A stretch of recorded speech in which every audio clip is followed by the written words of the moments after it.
Nous allons voir aujourd'hui la caméra d'inspection Tubicamer 14 qui permet d'inspecter des réseaux de diamètre 20 à 70 mm et de passer les coudes 90 degrés à partir du diamètre 30. On va commencer par connecter le câble de batterie à son emplacement, venir brancher le câble de liaison qui va faire la jonction entre le moniteur et le dévidoir.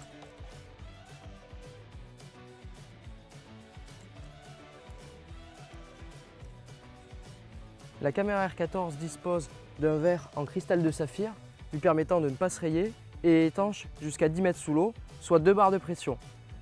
Elle se décline avec une version sondée en 512 Hz que l'on peut détecter en surface avec le V-Scan ou bien le V-Lock. On vient ensuite visser la tête de caméra sur l'enrouleur qui est en fibre de verre souple, lui permettant d'avoir un compromis entre rigidité et souplesse pour pouvoir avoir de la force de poussée, mais également de faciliter le passage des coudes. Celui-ci existe en option avec le compteur métrique, la distance parcourue qui vient s'afficher à l'écran. Par défaut, le jonc sera gradué. On va connecter sa batterie en appuyant sur Power, puis sur Mise en marche pour démarrer la régie. Les guides de centrage sont fournis en deux modèles, en 23 mm et 30 mm, donc deux unités pour celui en 23, et permettent de rehausser la caméra dans le réseau, donc de la centrer, mais aussi de faciliter le passage de coude. On va venir insérer le centreur au bout de la tête de caméra et le visser tout simplement. Une main qui tient l'enrouleur et l'autre qui vient dérouler et on va pousser au plus près du réseau à inspecter. Il est possible d'ajuster la visualisation au niveau de l'écran en appuyant sur Menu pour modifier les paramètres, Conf comme configurer pour choisir la valeur à ajuster, puis bas ou haut pour l'augmenter ou la diminuer. L'interface disparaît toute seule au bout de 10 secondes ou on peut appuyer sur le menu.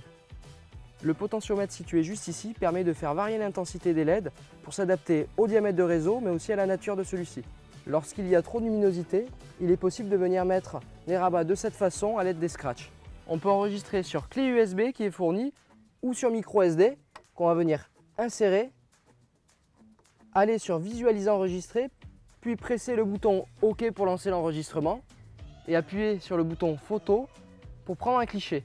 Il est possible d'incrémenter des commentaires audio en pressant le bouton Micro. Avec cette caméra, il est également possible d'inspecter les réseaux d'évacuation d'eau sanitaire comme les éviers, les bacs à douche, mais également les gaines.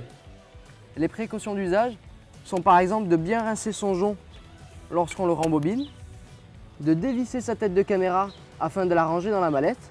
Pour travailler sur secteur, on se branche directement au niveau de la régie vidéo sans passer par la batterie. On replie les rabats d'écran et on veille à assécher toutes les zones dans la partie de la mallette afin d'éviter la condensation une fois fermée ou bien de la laisser s'aérer en fin de journée.